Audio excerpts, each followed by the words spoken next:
Film की शुरुआत में हार्पर को दिखाया जाता है जिसके नाक से खून निकल रहा होता है। जब वो अपने कमरे की खिड़की को लगा रही होती है तो उसके हस्बैंड जेम्स को छत से गिरते हुए दिखाया जाता है, जो गिरते हुए उसे ही देख रहा होता है। एक सेकंड से भी कम समय के लिए दोनों की नजरें मिलती हैं। उसे देखकर हार्पर की आंखें खुली की खुली रह जाती हैं। अगले सीन में वो अपने घर से काफी दूर एक घर किराए पर ले लेती है जो देखने में बहुत ही सुंदर होता है, जिसे देखकर उसके चेहरे पर एक स्माइल आ जाती है। उस घर के गार्डन में एक सेब का पेड़ लगा होता है जिसे देखकर वो अपने आप को रोक नहीं पाती और एक सेब तोड़ लेती है।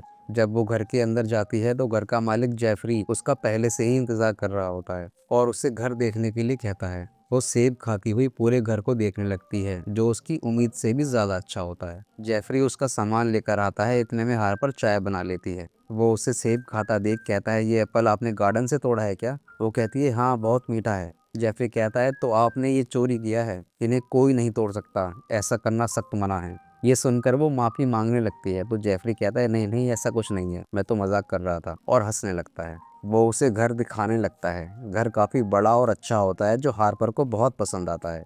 जेफरी कहता है कि आप अकेली रहने आई हैं, आपके हस्बैंड साथ नहीं आए? एक पल के लिए वो कुछ सोचती है और कहती है कि हमारा डिवोर्स हो गया है और अभी मुझे अपना नाम बदलने का टाइम नहीं मिला। वो उसे घर की एक लौती चाबी देकर वहां से चला जाता है। उसके जाने के बाद हार्पर राइली से वीडियो कॉल पर बात करती है। राइली उसे घर दिखाने के लिए कहती है, लेकिन वो काफी लंबी ड्राइव करने की वजह से थकी होती है और बाद में घर दिखाने के लिए कहती है। हार्पर उसे जेफरी के बारे में बताती है कि वो मुझसे जेम्स के बारे में पूछ रहा था। बात करते करते राइली का चेहरा थोड़ा बिगड़ सा जाता है। हार्पर को वो थोड़ा अजीब सा लगता है। राइली कहती है, तुम्हें क्या हुआ?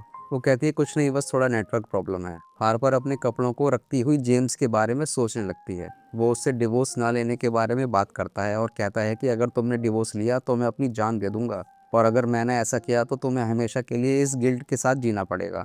जेम्स उस पर चिल्लाने लगता है और अलग ना होने की बात कहता है। फिर वो दोनों एक दूसरे पर चिल्लाने लगते हैं और हार्पर उसे डिवोर्स देने की बात कहती है। वो थोड़ी ताज़ी हवा खाने के लिए जंगल की तरफ निकल जाती है और कुछ देर बाद बारिश भी होने लगती है। वो मौसम का आनंद लेती हुई नेचर को अपने अंदर महसूस कर रही होती है और जंगल में अंदर तक चली जाती है, जहाँ उसे एक सबवे मिलता है। वो उसके एक साइड में खड़े होकर आवाज़ लगाती है, जिससे उसकी आवाज़ काफ़ी देर तक गूंजती है। वो फिर से आवाज़ लगाती है और फिर से आवाज़ गूंजती है।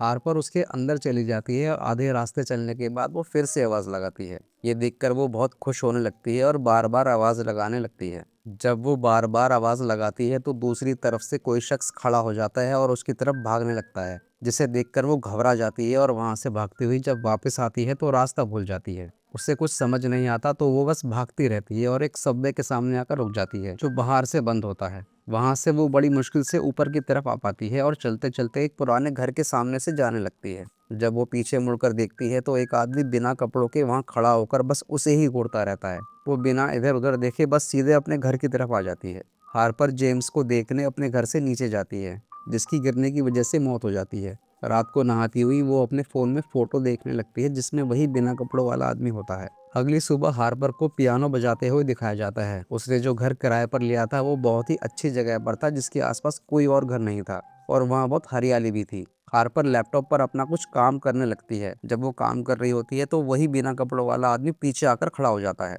और खिड़की के बाहर से अंदर झांकने लगता है। वो काम करती हुई कॉफ़ी लेने चली जाती है और जब वापस आती है तो वो आदमी वहाँ पर नहीं होता। इतने में राइली का वीडियो कॉल आ जाता है। हार्पर उसे घर दिखाने लग जाती है। उधर वो आदमी दूसरी खिड़की से घर में झांक रहा होता है और इधर हार्पर घर दिखाने में लगी होती है।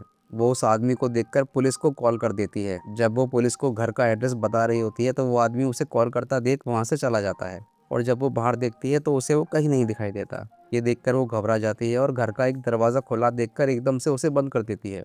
वो अभी भी कॉल पर ही होती है और अचानक से उस आदमी का हाथ लेटर बॉक्स में से दरवाजे के अंदर आता देख वो हैरान रह जाती है और फ़ोन उसके हाथ से छूट जाता है। अगले सीन में वो राइली को मैसेज करके जेम्स की बात बता रही होती है। जब वो मैसेज कर रही होती है तो पीछे से जेम्स आ जाता है और उसका फ़ोन छीन लेता है। उन दोनों में झगड़ा होने लगता है। वो उसके फ़ोन को अनलॉक करने के लिए कहता है और जब वो मना कर देती है तो जेम्स उसकी नाक पर घूंसा मार देता है, जिससे उसकी नाक से खून आने लगता है, जैसा कि फिल्म की शुरुआत में दिखाया गया था। अगले सीन में पुलिस उस आदमी को पकड़ लेती है और एक लेडी ऑफिसर हार्पर का बयान ले रही होती है। वो उससे कहती है कि डरने की कोई बात नहीं है, हम इसे लॉकअप में बंद कर देंगे। उनके जाने के बाद हार्पर राइली को वीडियो कॉल करती है और उसे सारी बात बताती है। राइली उसके पास आने के लिए कहती है तो हार्पर मना कर देती है और उसे ज्यादा टेंशन ना लेने को कहती है। हार्पर पास ही बने एक चर्च में प्रार्थना करने के लिए चली जाती है, जहाँ उसे एक अजीब सा पत्थर दिखाई देता है जिस पर कुछ डरावने चित्र बने होते हैं। वो वहाँ बैठकर जेम्स को याद करती हुई रोने लगती है, क्योंकि जब जेम्स ने उसे मारा था तो उसने जेम्स को घर से निकाल दिया था, जिसके बाद उसने सुसाइड कर लिया था और वो खुद को उसकी मौत का जिम्मेदार मानती है। उसे रोता देख चर्च का पादरी पहले तो उसकी तरफ बढ़ता है, लेकिन फिर बाहर चला जाता है। हार्पर जब वहां से बाहर आ रही होती है तो एक बच्चे को एक नकाब पहने देखती है, जिसका चेहरा उसके घर के मालिक और उस बिना कपड़ों वाले आदमी से मिल रहा होता है। वो लड़का हार्पर को अपने साथ खेलने के लिए कहता है, लेकिन वो मना कर देती है। तभी वो पादरी भी वहां आ जाता है, जिसकी शक्ल भी उन तीनों से मिल रही होती है। वो उस बच्चे को सैमुअल कहकर बुलाता है और उसे हार्पर को तंग ना करने के लिए कहता है। वहां से जाते हुए वो हार्पर को गाली देकर जाता है। पादरी हार्पर से उसके रोने की वजह पूछता है तो वो अपना मन हल्का करने के लिए उसे सारी बात बता देती है। पहले तो उसे दिलासा देता है, लेकिन थोड़ी देर बाद वो जेम्स की मौत के लिए उसे ही दोषी ठहराता है। ये सुनकर वो पादरी को अजीब निगाह से देखने लगती है और वहां से चली जाती है। अगले सीन में उस बिना कपड़ों वाले आदमी को दिखाया जाता है, जो जमीन के नीचे बने एक कमरे में बैठा होता है और अपने चेहरे की खाल काटकर उसमें पेड़ की पत्ती घुसा लेता है। रात को हार्पर एक बार में जाती है, जहां उसके घर का मालिक पहले से ही बैठा होता है।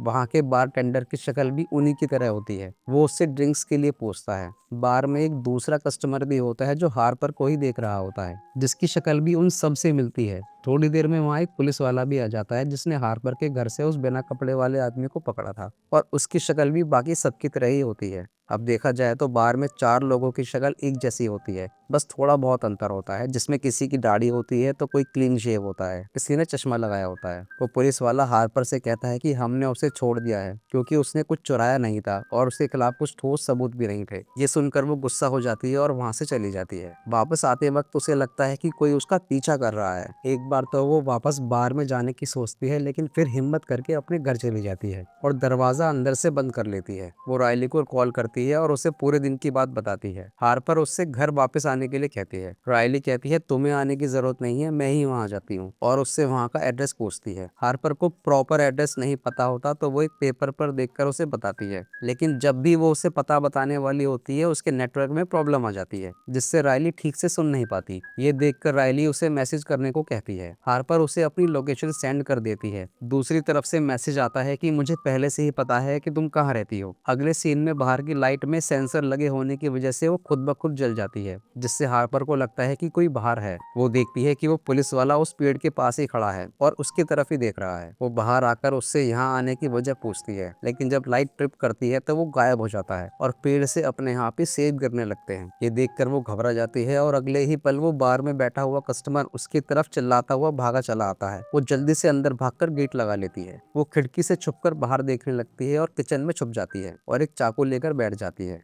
इधर दरवाजे पर कोई जोर जोर से मार रहा होता है और अगले ही पल खिड़की तोड़कर एक कुर्सी अंदर आकर गिरती है, जिससे वो काफी डर जाती है और चिल्लाकर कहती है कि मेरे पास हथियार है, मैं तुम्हें मार डालूंगी। इतने में घर का मालिक दरवाजा खोलकर अंदर आ जाता है और हर जगह देखने लगता है। वो किचन में एक कौवा देखता है जो घायल होकर तड़प रहा होता है। वो उसकी गर्दन मरोड़कर उसे मार देता है और कहता है कि यहाँ कोई भी नहीं है, बस यही है। हार्पर कहती है कि उसने उस पुलिस वाले को देखा है। जेफरी बाहर जाकर चेक करने लगता है। वो जोर जोर से आवाज लगाता है, लेकिन वहाँ कोई नहीं होता। हार्पर भी उसके पीछे पीछे जाकर देखने लगती है। इतने में लाइट ट्रिप करती है और जेफरी की जगह उसके ठीक सामने वही बिना कपड़ों वाला आदमी खड़ा होता है, जिसकी शक्ल भी बाकी सबसे मिलती है। हार्पर डर जाती है और पीछे हटने लगती है। वो आदमी अपने हाथ में लिए एक फूल में जोर से फूंक मारता है, जिससे उसकी पत्ती उड़कर हार्पर की सांसों के साथ अंदर चली जाती है और वो हिप्नोटाइज हो जाती है। उसे वो सब याद आने लगता है जो यहाँ आने के बाद उसके साथ हुआ था। वो घर के अंदर आ जाती है और दरवाजा लगा लेती है। जब वो आदमी लेटर बॉक्स से अपना हाथ अंदर डालता है तो हार्पर चाकू से उसके हाथ पर वार कर देती है,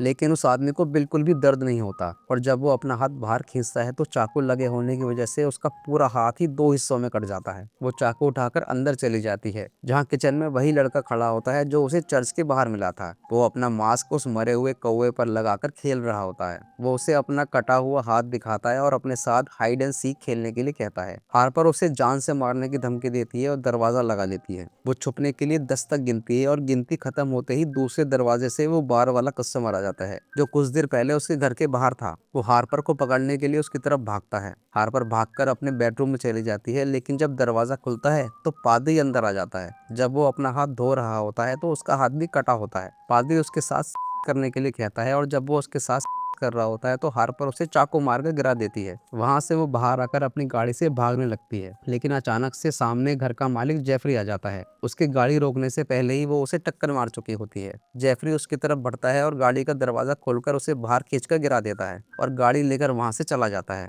जब वो खड़ी होती है तो जेफरी वापस मुड़कर आता है और हार्पर को गाड़ी से मारने वाला होता है। ये देखकर वो वापस घर की तरफ भागती है और गाड़ी एक दीवार से टकरा जाती है। वो वहीं बैठी हुई रोने लगती है और जब पीछे मुड़कर देखती है तो वही बिना कपड़ों वाला आदमी उसकी तरफ बढ़ता है, जिसका चेहरा पूरी तरह से पेड़ के पत्ते की तरह बन चुका है। वो अपने पेट से एक बच्चे को जन्म देता है जो उन्हीं की तरह दिख रहा होता है। अगले ही पल वो बच्चा भी एक दूसरे बच्चे को जन्म देता है जो जेफरी की तरह दिख रहा होता है। ये देखकर हार्पर घर के अंदर चली जाती है और उसके पीछे पीछे वो भी आ जाता है और अब वो भी एक बच्चे को जन्म देता है जो उसकी कमर फाड़कर निकलता है, जो उस पुलिस ऑफिसर की तरह होता है। ये देखकर हार्पर कुल्हाड़ी उठा लेती है और अब वो पुलिस वाला भी एक बच्चे को जन्म देता है जो उसके पति जेम्स की तरह होता है। जेम्स उसके मुंह को फाड़कर निकलता है। वो दोनों सोफे पर बैठ जाते हैं। हार्पर कहती है कि तुम्हें क्या चाहिए जेम्स? जेम्स कहता है मुझे सिर्फ तुम्हारा प्यार चाहिए। अगले दिन राइली उसके घर पहुंच जाती है और हार्पर को गार्डन में बैठे हुए देखती है और यहीं पर कहानी का अंत हो जाता है।